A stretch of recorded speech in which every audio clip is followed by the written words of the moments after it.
I'm Paul Wiley, Director of Product Development and Engineering here at Martin Yale Industries. I'm here today to talk to you about our newest folding machine. It is the Mark VII high-speed folder.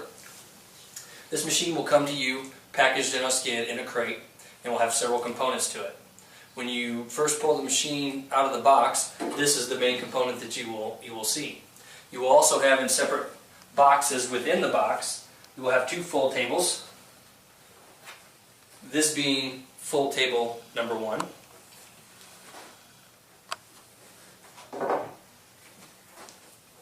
And this being fold table number 2. In addition to the fold tables, you will also have a motorized exit conveyor,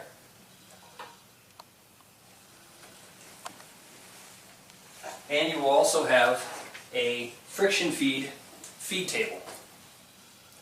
All these components will of course have to be installed on the machine.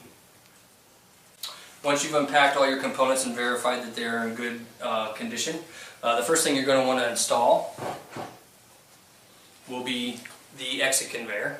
To install the exit conveyor, you simply take the cord and it plugs into the machine over here. You push it in and tighten down your nut. You then want to slide the machine in here like this, and it simply locks into place like so. The other part of the exit conveyor goes onto the on as an extension. You'll also note a very simple fold chart that comes with each machine already installed on the exit tray extension, and it simply goes onto the heads of these bolts right here, like so, and it locks into place. The next thing you're going to want to put in is going to be your friction feed table, and that goes on the opposite side of the machine, and you simply pick it up, slide it in, and drop it into place like so.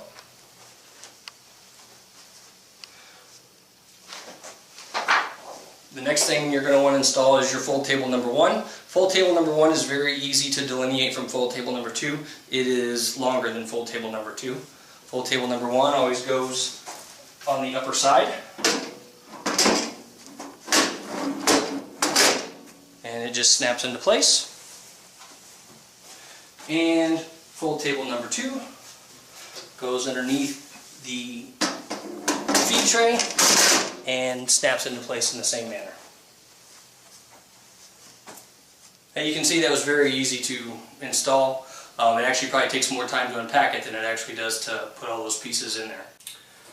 To give you a little idea of some of the features that come on the new Mark VII high speed, paper range. This machine will run from 16-pound bond up to 80-pound cover. It will also run paper from 3.5 inches wide by 4.25 inches long up to 14 inches wide by 20 inches long.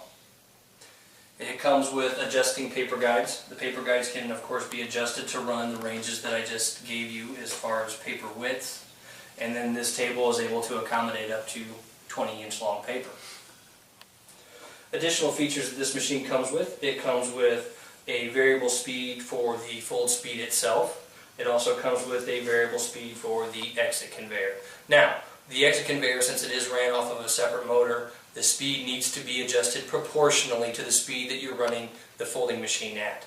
If you run the machine at an excessive rate of speed and don't proportionally adjust the exit conveyor speed, you will have stack-up problems in the exit conveyor. It will feed back up into the machine and jam up. So keep that in mind when you're running your machine.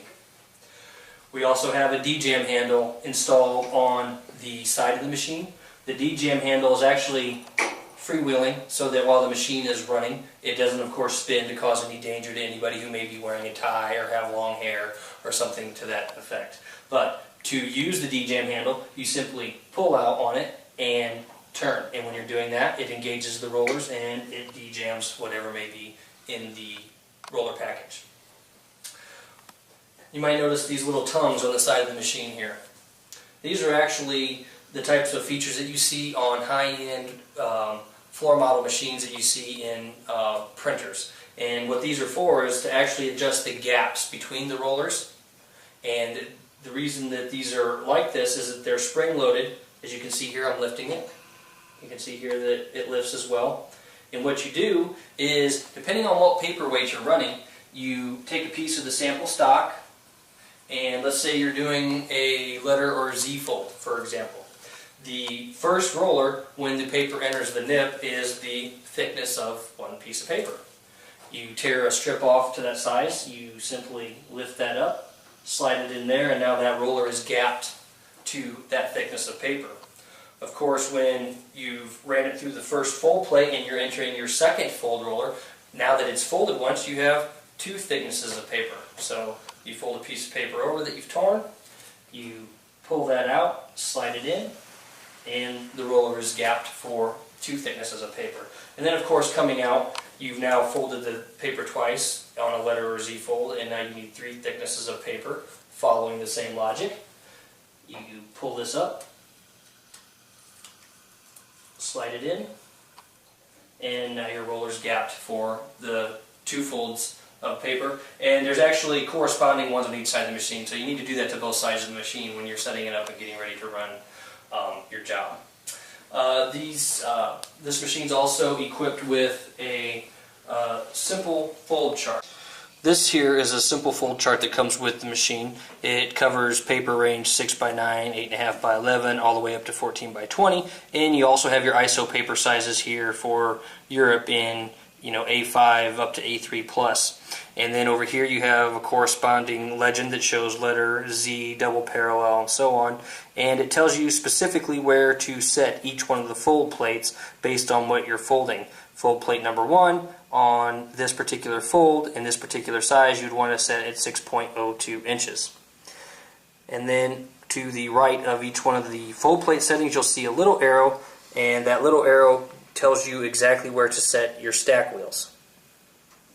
The stack wheels that come with this machine are actually dual adjustable stack wheels. You have an adjustment here to slide like this, and you have an adjustment here to slide like this, and it also flips like this. So you can cover the large range of paper sizes that you're actually going to be folding. And underneath the paper spring here, you will see the corresponding legends and numbers that I showed you on this simple fold chart. So let's say we're going to do a Z fold on 8.5 by 11 paper. You simply loosen up the nuts to slide the paper guides, and you'll see the legend on the side here. And for a Z fold on 8.5 by 11, you need to set fold table number 1 at about 3.67 inches. To convert it to fractions, 675 is 5/8, so you want to set it right at about 3 5/8 inches.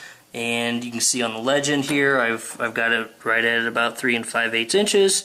You tighten it down, and you make sure you're set equally on the other side to get as square a fold as possible.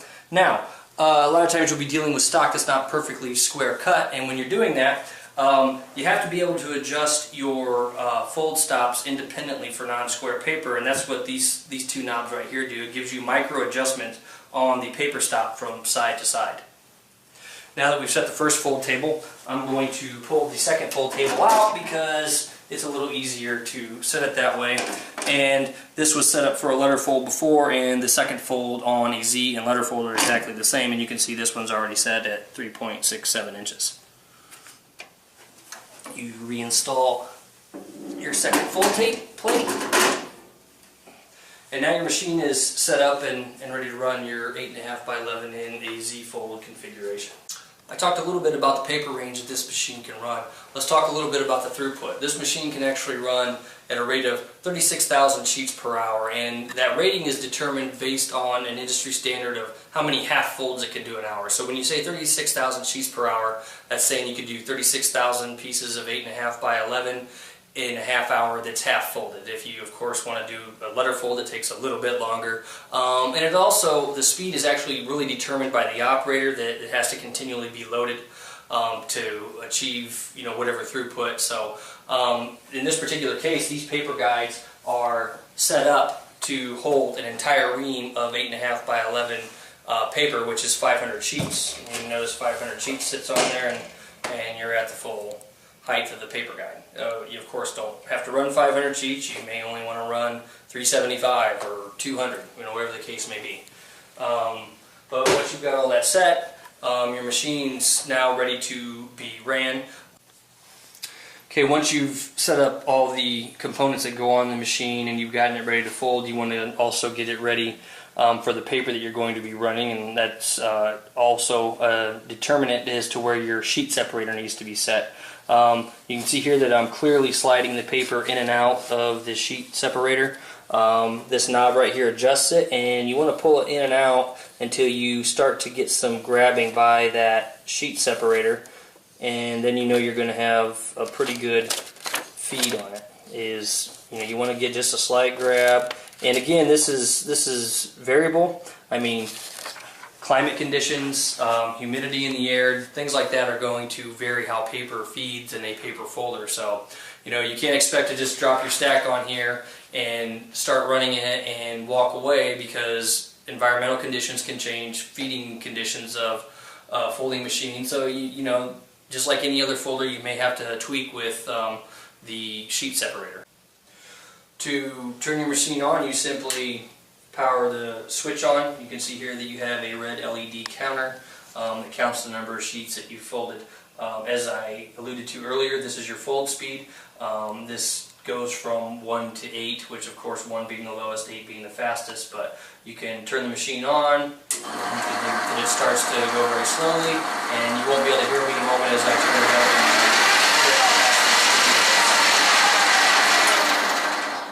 And then the exit conveyor is controlled speed-wise here. So, with that being said, I will now load some paper into the machine, and we will fold some for you. One of the things that you can do is you could put the paper in here to stop, or you can drop it in on a run, and it'll continue to feed. I'm going to go ahead and power it up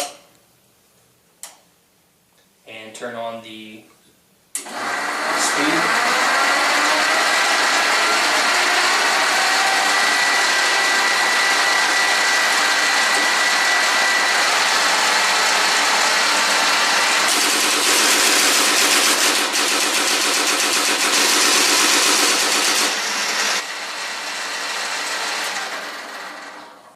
The Mark VII also comes with a score perf cartridge that can be used should the job require such a need. The cartridge simply plugs in and plugs out. You simply depress these buttons and you remove the cartridge.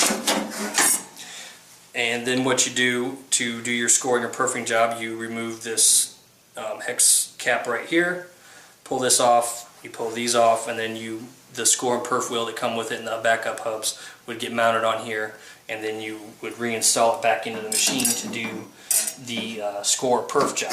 Now, to do a score or perf job, you of course can't